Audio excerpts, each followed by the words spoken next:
Oh. My head everywhere hurts. Did I get pulled into pieces or pieces? No! Blondie, you're awake. I have just given you first aid for the wounds. For now, we will have to wait for Miss Tooth Fairy to administrate a thorough treatment when she comes back. Don't worry, she's very professional and skillful. You won't feel any pain in the process. Am I in the cabin? Then I'm not dead. Good, I'm not dead. You are safe. The critter is gone. Don't worry. Follow me. Take a deep breath. Hold my hand. Another deep breath.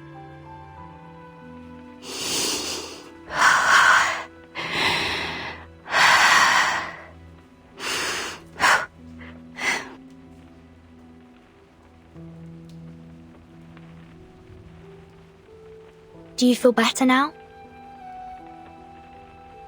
Thank you. I feel much better now. Oh, Anne! Where is she? Did she get hurt? We didn't find her in the woods. Wasn't she in Michael's car? No, she wasn't. She jumped off. She saw me being attacked by the critter and jumped out from the side window. Oh no! The butcher! He must have taken Anne, must be with him. I saw him too. He was walking towards her. Just like what would happen in a horror movie. It's okay. Here, take my hand. We know where she is now. This is good. We will get her back safe and sound. Okay.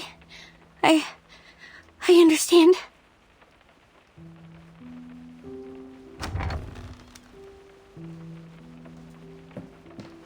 Miss Tooth Fairy, you're back. Where is Michael? They have gone.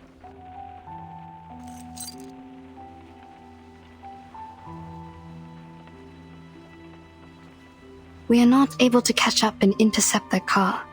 It crashed on the edge of the woods in front of us. Crashed on the edge of the woods? What do you mean? I don't know either. The car was about to rush out of the woods, and then we heard a huge crushing sound. The front section was squeezed together, and the rear wheels were lifted in the air. And there was an explosion. Looks like the car was crashing into an invisible wall. It happened right in front of us, too quick and too astonishing. We got to the car. The fire caused by the explosion was being extinguished by the rain. We found no one but this key. Is it yours, Blondie? No, never seen it before. I always have some decorations or a doll attached to the keychain. This one is rusty and too plain. It smells weird too, like dirt. Anything special? No, neither mark nor labels. We didn't find anything to match it in the car. First the lone wolf, then the people who failed to escape. Things are getting too complicated, but there's one thing that I am certain of. We are now caught in a dangerously and classically plotted horror movie.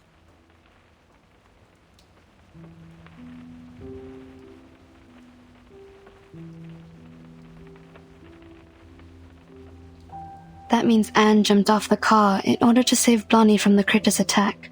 Then she got lost. According to Blondie, the last thing she saw was the approaching butcher from the woods. She's in great danger. We must act swiftly to save her. Also, we need to turn this cabin into a security base for the upcoming battles. Horripedia and I will rescue Anne. He's a horror movie expert, and it will be of great help. In the meantime, you and Sonetto stay here to take care of Blonnie and to secure this room. I will take good care of her.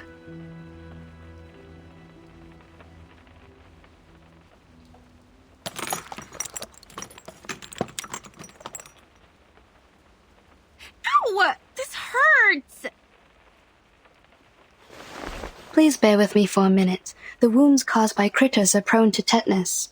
I need to thoroughly sterilize them. How about some painkillers? Give me some! I'm very sorry. I don't have any with me. Didn't you say your treatment wouldn't be painful? I'm terribly sorry for what you're going through, but this is not the typical kind of treatment that we used to receive from her. How did she do it then? She would...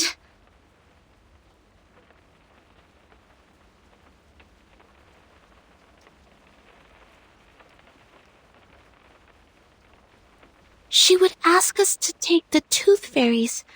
That is, those golden elves in the glass jar.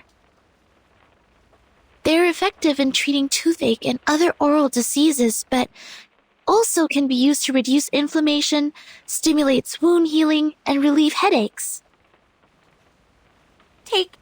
You mean to eat this? Yes. And it actually tastes pretty nice, like mint and flavored dried plum. It just looks a bit unconventional. You would go as far as to eat this shit? Please, stretch your legs. I need to sterilize the inner thighs. Ow! Okay, fine. I will take that. Bring me the little elflings. Sorry, Blonnie. You can't eat tooth fairies as a treatment. Why can't I? Of course I can. I will just put it in my mouth and swallow with my eyes closed. This is not about you. It is my own rule of treatment. I have specific treatments for humans and arcanists correspondingly. Through our contact so far, I got to know that you don't consider yourself as an arcanist, and that's why I will not treat you as one. Are you upset about what I said? I owe you an apology. I shouldn't have been rude to arcanists in front of you. I know it hurt your feelings. I was not myself. I chose to live amongst humans, chose to be their friends, to be a different arcanist. I thought in this way I would be taken in as one of them. But as you see, when things come to a critical moment, they run away without me. It was my car that they drove to escape, and yet they called me a freak and left me here to die. Funny, isn't it?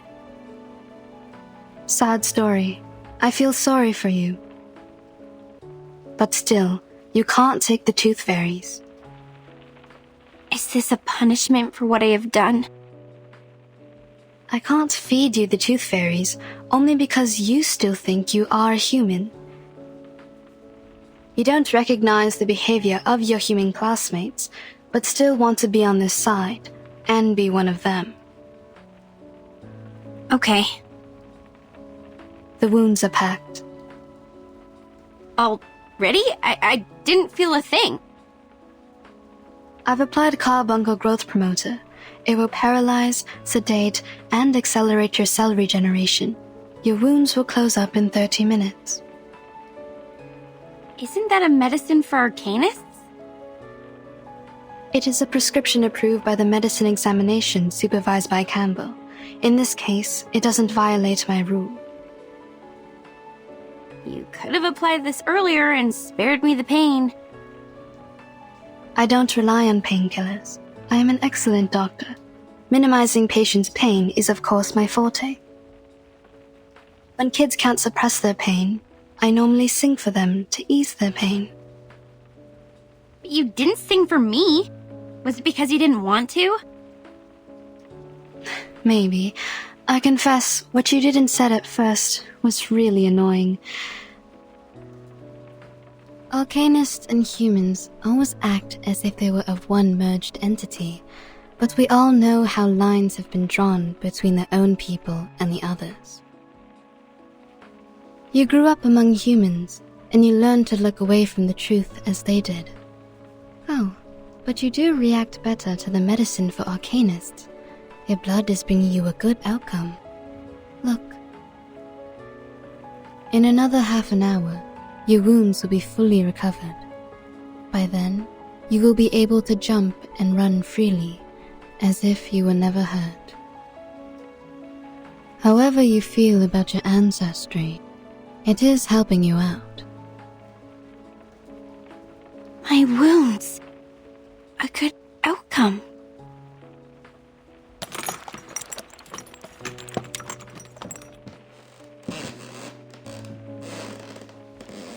Miss Tooth Fairy, please wait. If what Mr. Horrorpedia has said is true, it's dangerous for us to split up.